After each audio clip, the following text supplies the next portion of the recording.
નમસ્કાર વિદ્યાર્થી મિત્રો, હું વિજય નાકિયા સ્વાગત કરું છું આપણી સરસ મજાની YouTube ચેનલમાં। વિદ્યાર્થી મિત્રો, આજે ધ વોકેબ શો જેનો આપણે એક થી 3 લેક્ચર જે કહેવાય છે કે જે મૂકી દીધા છે, અપલોડ કરી દીધા છે અને બહુ સારો એવો રિસ્પોન્સ છે અને બધા વિદ્યાર્થીઓને બહુ ગમ્યો અને ઘણા બધા લોકો એમ કહે છે કે સર આવી રીતે સ્પેલિંગ પાકા કરે, આવી રીતે યાદ રહે। ઘણા બધાને નવીન લાગે છે અને ઘણા બધા વ્યૂઝ એમાં આવી ગયા છે।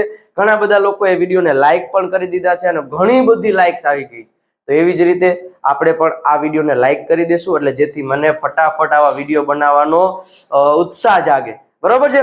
તો વિડીયોને લાઈક કરી દો, નવા છો ચેનલમાં તો સબસ્ક્રાઇબ કરી દો, બેલ આઇકન દબાવી દેજો જેથી આવા વિડીયો છે એની નોટિફિકેશન તમને વારંવાર ફટાફટ તમને પહેલા મળી જાય, કાલો મારો લેક્ચર આવી ગયો એવી રીતના, બરોબર? એટલે નોટિફિકેશન આવે એના માટે બેલ આઇકન દબાવવું પડશે। સરસ મજાનો વિડીયો છે।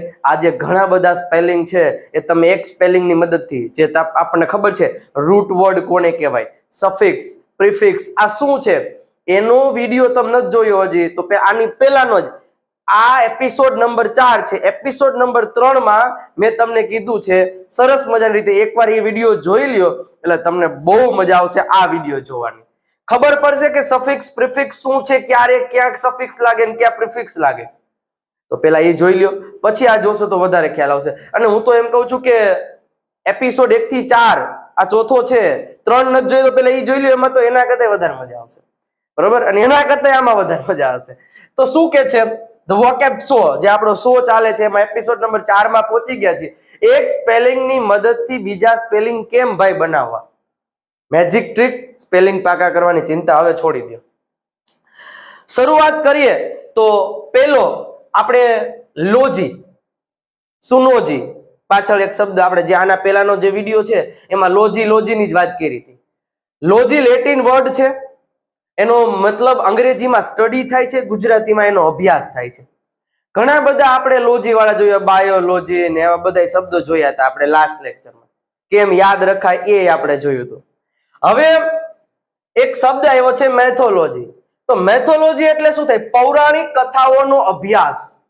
જે તમને ખબર છે કે ભાઈ બહુ પહેલાના જમાનાની પૌરાણિક કથાઓ છે એનો અત્યારે ઘણા બધા લોકો અભ્યાસ કરતા હોય તો એને મેથોલોજી કહેવાય। એટલે આ ખાસ ધ્યાનમાં રાખવાનું, લોજી, સુનોજી। પણ વિદ્યાર્થી મિત્રો, હવે લોજી વાળા અહીંયા શબ્દો બધા પૂરા થઈ ગયા। હવે એક શબ્દ નેક્સ્ટ છે ફોબિયા। ફોબિયાનો મીનિંગ શું થાય ખબર? ફિયર ઓફ, એટલે કે ડર। કોઈ પણ વ્યક્તિને ઘણા બધાનો ડર લાગતો હોય, ઘણા બધા પ્રકારના ડર હોય, પણ એ ડરને કેવું શું કહેવાય? તો હવે એના માટેનો પહેલો ડર છે હાઇડ્રોફોબિયા, પાણીનો ડર। હવે તમે સાયન્સ ભણતા છો તો હાઇડ્રોજન ને ઓક્સિજન ને બધું આવતું હશે। હાઇડ્રોજન ને ઓક્સિજન ભેગા થાય એટલે પાણી બને। ઓહો, સાહેબ નહીં સાયન્સ। હા, હાઇડ્રો એટલે કે પાણી। વિદ્યાર્થી મિત્રો, કોઈ એવા ઘણા બધા વ્યક્તિઓ હોય છે કે જેને પાણી જોઈને એટલો ડર લાગી જાય ને કે આગા વહી જાય, બરોબર છે? એટલે પાણીનો જેને ડર લાગતો હોય, ઘણા દરિયો જોયો તો ગાંડા થઈ જાય, બરોબર? કુવામાં થોડુંક પાણી જોયું તો ગાંડા થઈ જાય, જાજુ પાણી જોઈ જાય એટલે એને બીક લાગવા માંડે, તો એને એમ કહેવાય કે આ તો આને હાઇડ્રોફોબિયા છે, એમ કહી શકાય। એ વ્યક્તિને હાઇડ્રોફોબિયા, જો આ ભાઈ અહીં જરીક પાણી છે તો આમ કરીને બેઠો, તો આ ભાઈને હાઇડ્રોફોબિયા છે, આને એનો ડર છે, કેનો? પાણીનો। એના પછીનું છે મોનોફોબિયા। મોનોફોબિયા એટલે શું? એકલતાનો ડર। ઘણા બધા એવા કોઈ પણ હોય કે જે એકલા હોય ને તેને ડર લાગવા માંડે, આમ થશે તો મારી પાસે, આમ મારી માથે બિલ્ડિંગ પડી જશે તો, હું અહીંથી પડી જઈશ તો, મને આમ થઈ જશે તો, એકલતા, જા બેન ની જેમ આમ એકલતાનો ડર લાગતો હોય, બરોબર છે? એને કહેવાય મોનો। મોનો એટલે એકલા, આપણને ખબર છે કે મોનો એટલે એકલું કહેવાય, તો મોનોફોબિયા। જો બધાયમાં ફોબિયા તમારે લગાડવાનું છે એટલે તમને ખ્યાલ આવી જ જશે। જસ્ટ આ ફોબિયા એટલે ડર, મોનો એટલે એકલતાનો। આગળ શું આવ્યું? તો આપણે આ ફોટો જોઈ લ્યો, આની પહેલાનો હાઇડ્રો, તો હાઇડ્રો લગાડ્યું પ્લસ ફોબિયા તો છે જ। હાઇડ્રો એટલે પાણી, પાણીનો ડર હોય તો એને હાઇડ્રોફોબિયા કે મોનોફોબિયા એટલે એકલતાનો ડર। હવે નેક્સ્ટ શું છે? ઓટોફોબિયા। ઓટોફોબિયા એટલે એકલતાનો ડર જ થાય, ઓટોફોબિયા એટલે પણ એકલતાનો ડર થાય। બે એક જ વસ્તુ છે, બરોબર? મોનો અને ઓટો બે એક જ, તમે ગમે એ કહી શકો। ચલો, એના પછીનું છે ડેન્ટોફોબિયા। દાંતના ડોક્ટરનો ડર જેને હોય ને, કઈ દાંતમાં થયું ની જાય, અમે ભાઈ દાંત પાડવા નહીં હો ભાઈ, તમે ઈ વજ રેવા દો, બહુ ડરતા હોય, બરોબર છે? એને શું કહેવાય? ડેન્ટોફોબિયા કહેવાય। શું કહેવાય? ડેન્ટોફોબિયા। દાંતના ડોક્ટર આવ્યા નથી, જરાક ઓલો ચીપ્યો જો ને બી જાય. તો એને એમ કે આ તો આને તો ડેન્ટોફોબિયા છે, બરોબર. તો આ બેન જુઓ જરાક બોલાવ્યા ને તો બી ગયા. પછી એના પછી છે એલ્ગોફોબિયા. અહીંયા ઓ એક વધારે આવી ગયો છે, આ એક નો આવે. એલ્ગોફોબિયા, દુખાવાનો ડર. આ વિડીયો તમે બધા લગભગ જોયો જ હશે. હે જરાક એમ દુખાવાનો એવો ડર થાય ને સમજો.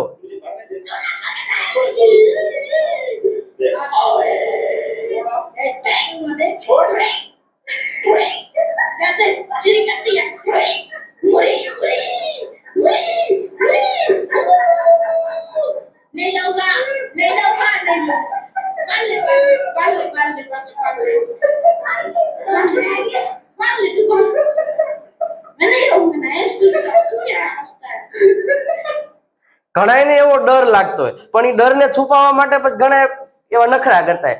આ ભાઈ જે એમ જ કર્યો, બરોબર છે. લગભગ બધા જોયો જ છે. એટલે આ શું કે એલ્ગોફોબિયા, એટલે દુખાવાનો ડર હોય એને શું કહેવાય? એલ્ગોફોબિયા. પછી એના પછી છે નેક્સ્ટ શબ્દ છે એરોફોબિયા. તરત ખબર પડી જાય, એરોપ્લેન, બરોબર છે.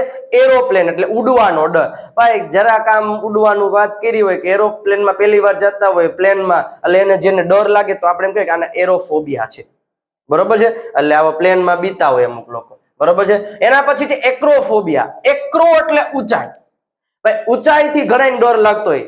નાનકડા એવા ડુંગર ઉપર ચડી કે નીચે જો, હા 10 માળની બિલ્ડિંગ ઉપર ચડી જાય, ઓ મારા બાપ, તો એને કેવો ફોબિયા કહેવાય? એને ડર કેનો હોય? ઊંચાઈનો. તો જેને ઊંચાઈનો ડર હોય ને એને આપણે કહી શકીએ કે આને એક્રોફોબિયા છે, બરોબર છે. એને કહેવાય એક્રોફોબિયા. જો અહીંયા લખ્યું છે એક્રોફોબિયા, ફિયર ઓફ હાઇટ્સ છે, ઊંચાઈનો ડર. તો નો જવાય, ઊંચાઈનો ડર લાગતો. સ્પેક્ટ્રોફોબિયા, ભૂતનો ડર. એ તો લગભગ બધાને હોય. સ્પેક્ટ્રોફોબિયા એટલે ભૂતોનો ડર. ભાઈ આવ્યું જરાક ઓલી ઝાંઝરી ખણકવા માંડે ને, પાછી પોતાની જ ખણકતી હોય તો બીવા માંડે, ભૂત આવ્યું. એલા ભાઈ તારી જ ખખડે, જો તો ખરી. ચલો એના પછી છે એગોરાફોબિયા, ખુલ્લી જગ્યાનો ડર, બરોબર. ખુલ્લી જગ્યા એટલે આમ બહુ જાજી ખુલ્લી જગ્યા, એમાં ઘણા બધા માણસો હોય, ખુલ્લી જગ્યા વચ્ચે એમાં ભીડમાં આવી ગયા હોય ને, એટલે એને પણ જો લખ્યું છે fear of entering open or crowded place. ઘણા બધાને આ ફોબિયા હોય છે. બહુ ભીડભાડ વાળું વાતાવરણ હોય ને એમાં એ અંદર ન જઈ શકે, કંઈક થવા માંડે, ગુંગળામણ થવા માંડે, સફોકેશન થવા માંડે, તો એને કહેવાય એગોરાફોબિયા. વિદ્યાર્થી મિત્રો, આઈ હોપ કે મજા આવી છે.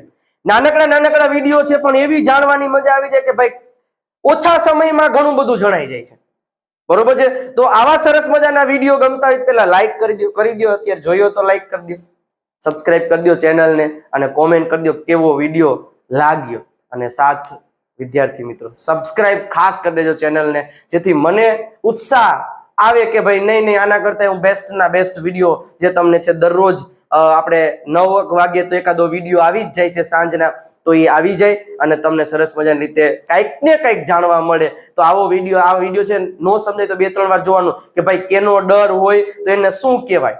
પાણીનો ડર હોય તો એને હાઇડ્રોફોબિયા કહેવાય. એરોપ્લેનમાં ઉડવાનું તો એરોફોબિયા કહેવાય, બરોબર છે. ભૂતનો ડર સ્પેક્ટ્રોફોબિયા. તો આ બધા શબ્દો છે યાદ રાખો, જેનો ડર હોય એ એવી રીતના આપણે કહી શકીએ છીએ. તો વિદ્યાર્થી મિત્રો આવા વોકેબ શો ના વિડીયો લઈ આપણે ફરી પાછા મળીશું. ત્યાં સુધી થેન્ક યુ, બાય બાય.